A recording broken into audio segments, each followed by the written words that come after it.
Live, live, live. And I'm driving the night. You are driving the night, and I'm just sitting here in the passenger seat, I'm driving you crazy. waiting on all those things to say streaming. And I think we got one more that's going to be streaming. And then we are streaming on YouTube almost. Well, we'll see. This is Talking Toast. Still sending data to YouTube. That's interesting. It'll figure it out later. Hopefully we're on Facebook, so let's go look. Yeah, we're on. Let's go look. So if you are joining us, we don't officially start until 8:28, so you have about 2 minutes to share this video on Facebook or go grab a drink, go grab a friend, but don't grab your friend's drink unless you're bringing it to them. That's right, like you did for me. Thank you. I so did. much. Cheers, y'all. Cheers. What am I drinking tonight? We are drinking Manor Hills New England style IPA. Nice. I like Manor Hill. I hadn't seen It's down the road. Yeah, I hadn't seen a Manor Hill New England IPA before. And we're drinking from these fancy cups that Sherry and Chris Miller got us, but you can't, the beer is so cloudy that you can't see the etchings right now. Mine says Reverend Dr. John Calloway. Mine says Reverend Dr. Katie Calloway. I love it. I love it. Well, thank them. So, while you're gathering your friends and your drink and all of the things, drop us a message and let us know where you're joining us from tonight, what the weather's like. It is sweater weather here. For some. I've got on By sweater weather, you mean the best weather ever for me? I've got on sweatpants. Your foot in my face. Oh, man. That was as flexible as it gets for Katie Calloway. I had to lean back to get my foot up to here. Oh, man. I didn't know what you were doing on with that. Yeah, I'm wearing shorts and a t-shirt still because it's around the 70s, and I love it. And I'm cold. Yeah, it feels so good. So, how are you doing? What's the weather like where you are? Chime in and let us know where you are viewing from tonight. What's going on in your world? How is it looking outside? Are you preparing for hurricanes? Yeah, I know some of our southern folks are preparing in that regard. They've got 2 coming their way, and so we're thinking about all of y'all. It looks like Helene took a turn westward. So our friends in St. Simon and in the what's the coastal empire and the low country of South Carolina won't be affected as bad. Yeah. But we're thinking about everybody who's kind of in the path of those 2 storms. Is it heading towards Texas? No, it's heading for the Big Bend. But then taking a little bit of a westward turn, it looks like the eye is going to hit Macon. Really? Yeah. Interesting. Yeah. Well, I thought it was a hurricane on the Gulf. Well, there is a hurricane on the Gulf that's going through the Yucatan. Oh, really? And it looks like it's going to go up kind of to, they think, kind of similar, like somewhere around the Big Bend. Interesting. But. Well, we'll be thinking about all our friends down there. Yeah. And like we said, let us know where you're chiming in. And even throughout the week, whenever, if you go back and watch this later on, we check the comments and we'd love to know what's still going on in your world and where you're viewing from. Yeah. Because that brings us a lot of joy and a lot of life. Speaking of bringing joy, we do this Talking Toast thing every week, really to pull back the curtain on the creative process, but to make the sermon moment more conversational, more dialogical, less of a monologue. And so we want you to mirror back if there's something that strikes your fancy that we say. Let us know, because we're going to use that in our sermon writing process. Really, Tuesday nights are the kickoff of our sermon writing week. And so we're coming at it fresh and really want your influence on what we talk about on Sunday. That's right. And we'd love to have the conversation. Maybe if you have a story or something sticks out to you, we'd love to know it. Yeah. Yeah. It's gonna be good stuff. Yeah. So we start every week of Talking Toast the same way. What do we do? Every single week, we ask the question, what is sustaining you? So we want to know tonight, what is sustaining you? What is getting you through? What is that 808 beat? What is the undercurrent? I always make this motion for some reason. Waves. It's the waves. Yeah, what's going on below the surface? What's sustaining you? You should go first. What's sustaining you? No, you should go first. I got to play some tunes last weekend. And we say last weekend, it's Tuesday, so it wasn't that far away. But Like 4 days ago. yeah, Saturday night, I got to play some tunes and open up for two bands, Brian K. and the Parkway and Radio Free Baltimore, and I had the most fun. It was I had fun watching you have fun. It was a lot of fun, and I felt like I don't know, like there's this moment of, I know people like use that phrase, I still got it, that kind of thing. That's not really what it was. It was like, You never lost I it. felt, right, I never lost it. Because that's, no, what I was saying with that was, I didn't know if I could still do that kind of thing. Like, Yeah. Anyway, it You're felt hip, really you're good. with it. Uh, Name that movie. Yeah. So anyway, that was a lot of fun, and different folks came out and checked it out, and it was just a lot of fun. Rick Jensen was there, and Carter was there, and Michael and Lexi were there, and church member, and Christina was there, and anyway, it was a lot. It was really, I was really there. fun. You were there. Your parents were there. My parents were there. Yeah. Sophie was there. It was there. it was a great In all night. her glory. So yeah, that's what's sustaining me. Yeah. What's sustaining you? I don't know. I was thinking about this earlier, and I still haven't come off of the like just turned in a big project thing. And I got to kind of be the, I don't know, the lead writer in this big project that I did at work. And for those of you who don't know, I'm bivocational. So I work full-time at the Y here in Central Maryland, and I'm a grant writer. And I got to work on this huge project from a state level government was trying to put together collaboratives, neighborhood-based partnerships.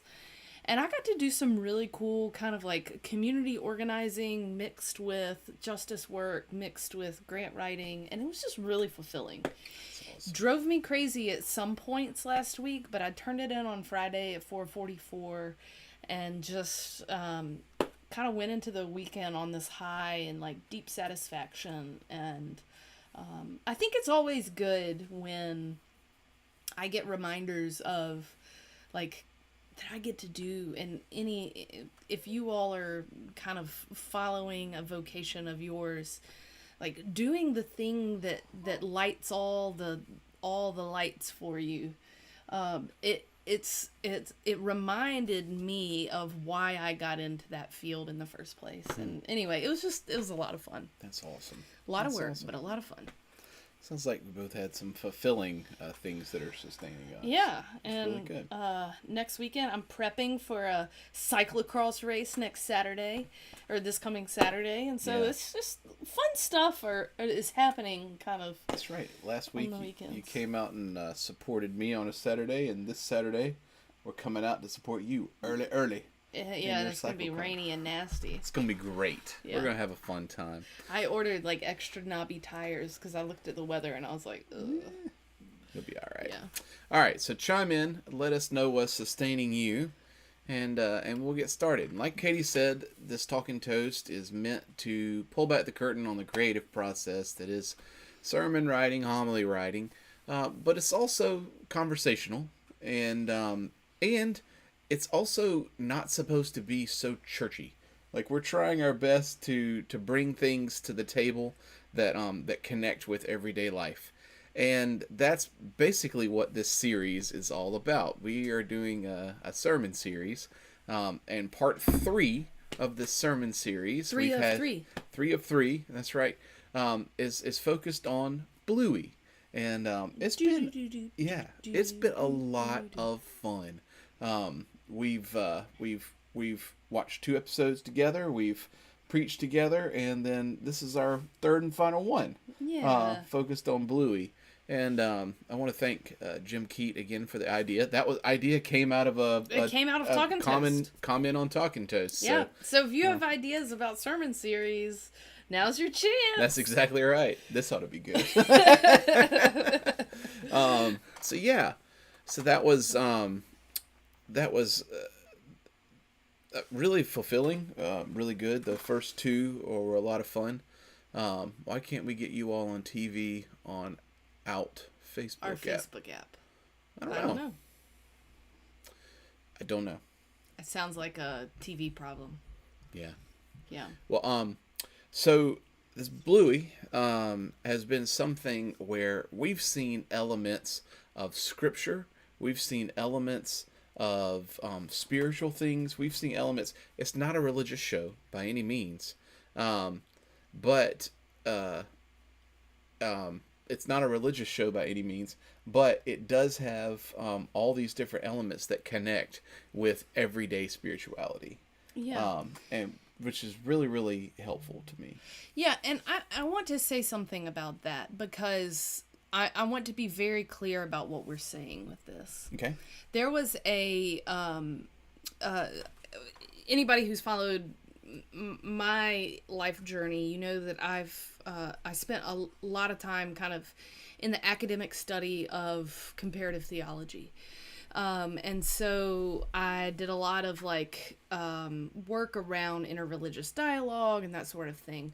There was a person, a theologian, Christian theologian, who talked about people who exemplified the values of Christianity, but were like openly Buddhist or openly Hindu, thinking about like Gandhi or Thich Nhat Hanh. So there was a person who said about those particular people who exemplified the values of Christianity but did not profess Christianity, rather professed another religion. He said that they were anonymous Christians, meaning they didn't realize it yet, but they were actually Christians. And so what we're not saying, and he caught a lot of flack for that, and I think he was absolutely wrong in that designation. Is it Ronner? Knitter. What, I think it was Knitter. I think it was Carl Ronner. No, it definitely wasn't Ronner. Let's go look it up. Oh, you were talking. Look up Google anonymous Christians. I know. So what I want to be clear with is saying that let's see who it was. Jesuit theologian Carl Ronner. No! Sorry. We can both win at this. This is really good. Write this down because this is I know like the that first never time happens in our relationship where I named a theologian and I was wrong about it. I remember this one very, very clearly, though. That was the reason why because it was probably one of those exams that we were dating for, and I made you study for it. Probably so, but it rubbed me the wrong way, Yeah. and I thought no, because that takes away someone else's autonomy. Like that says that this is the only way. Exactly. Right. So and it places Christianity as the highest value. And so what I'm trying to say with this, the point that I'm trying to make in this is not to say we're not using Bluey and saying like it's an anonymous Christian show. Not that at all. What we're saying with it is it enhances our depth of wisdom and spirituality, our connections to our source, whatever source we identify. It has the potential to do that because it taps into the universal. Yeah.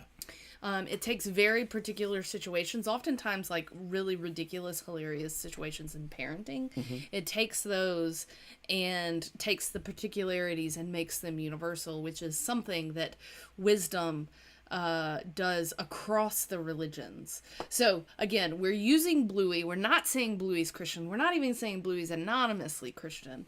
What we're saying is we have got to be of the posture to appreciate and connect to the depth, capital D, or lowercase d, wherever you are in that journey, wherever we find it.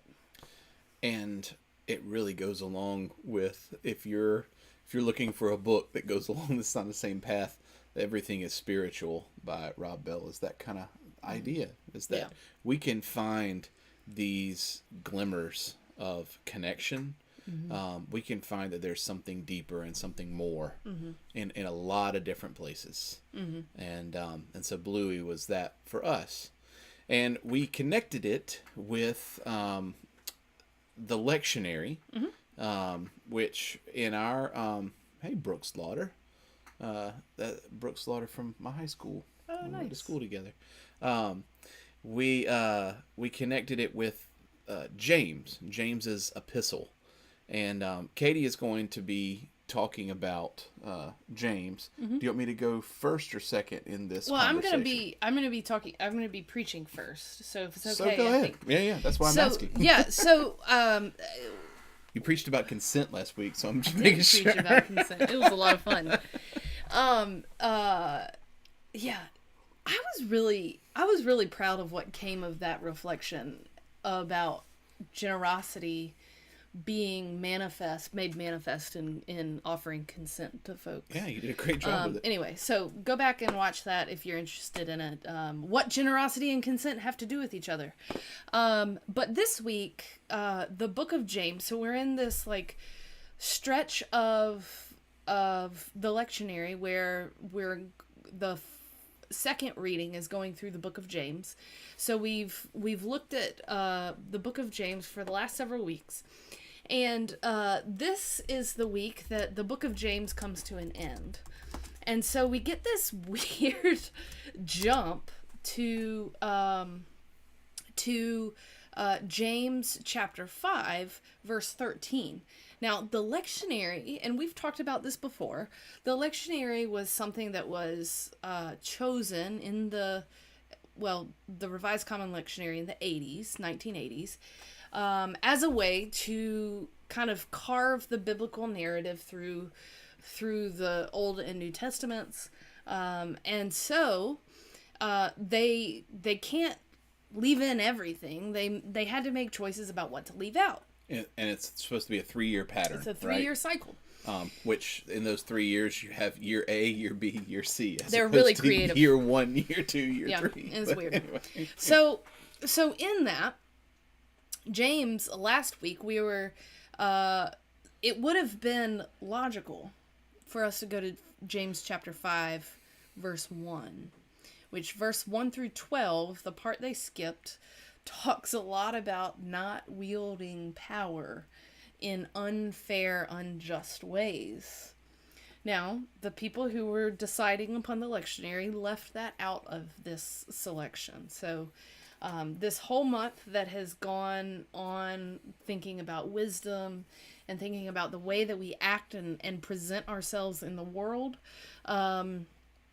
skipped over the part about not wielding power in unjust ways. I mean, we don't need that. Yeah, and talked a lot about poverty too, and so anyway, so it skips to 5:13, and it goes into this kind of post-log of about prayer and how central prayer is to the life of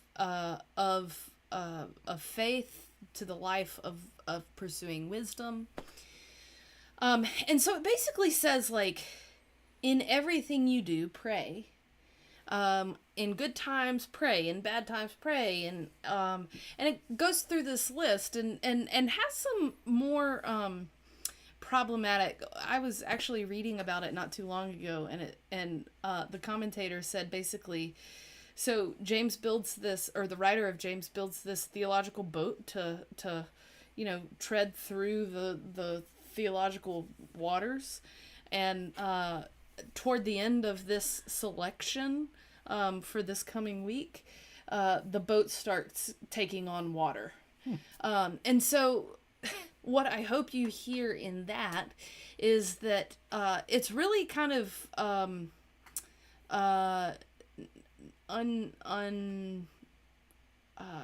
unpolished Yeah. theology, which is what happened early in the beginning of this movement. In the beginning of every movement. And so when a lot of people talk about the early church believed this, the early church believed that, no. First of all, there's no such thing as the early church. There were early churches, and even in the book of James, James disagrees with himself multiple times and contradicts himself and contradicts Paul, and Paul contradicts all of it.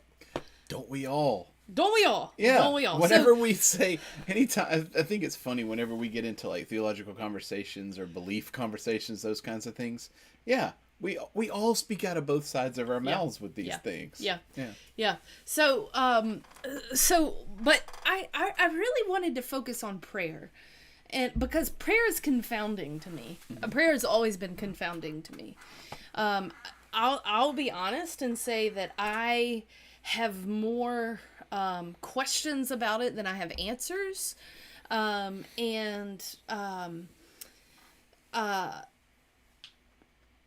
when reading this text and pairing it with the rest of what we worked on in thinking about the wisdom of James and the need to act out our life, like, faith without works is dead. When pairing it with everything, it just seems like prayer, in James' perspective, is the soul's way of building community with itself, with God, with the world. And it's this cry. Prayer is this cry that you can't do it by yourself. So whether you're inviting someone to pray for you or think about you or send you good vibes, however you put that, that is your own cry to say, look, I can't bear this by myself. Mm-hmm. And I think there's something innately communal about the act of prayer, because the act of prayer says, I can't do this by myself. Well, prayer in itself is communing with. Right.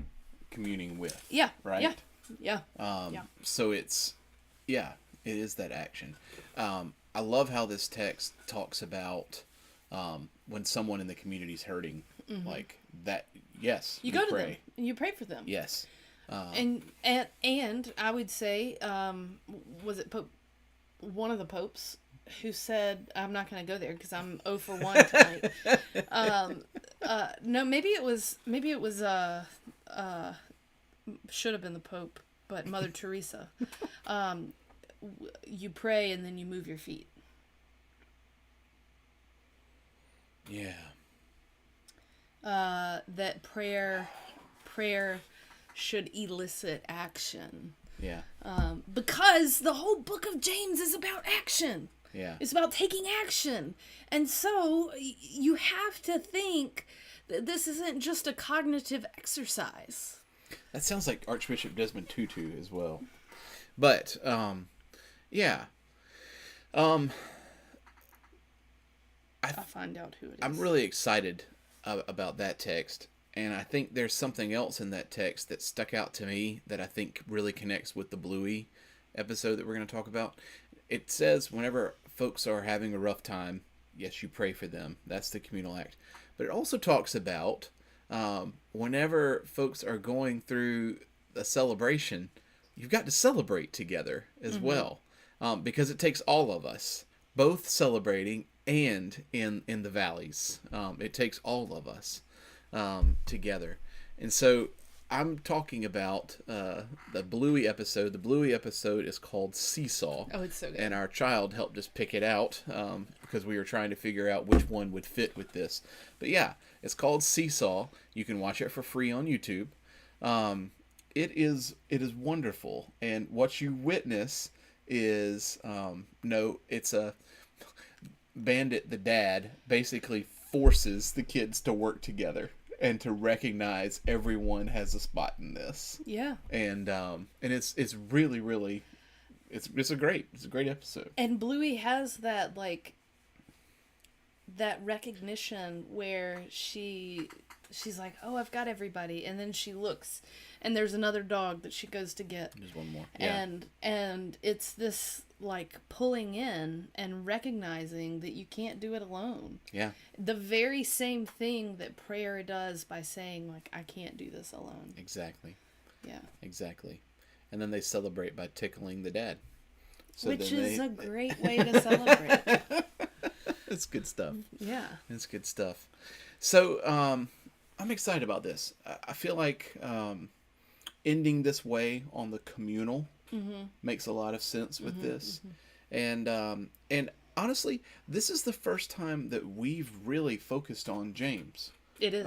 In our ministries. Yeah. It's the longest time that I've preached away from the gospel lectionary. Yeah. Yeah. And I was just thinking it's also really interesting because last week we talked about self-determination.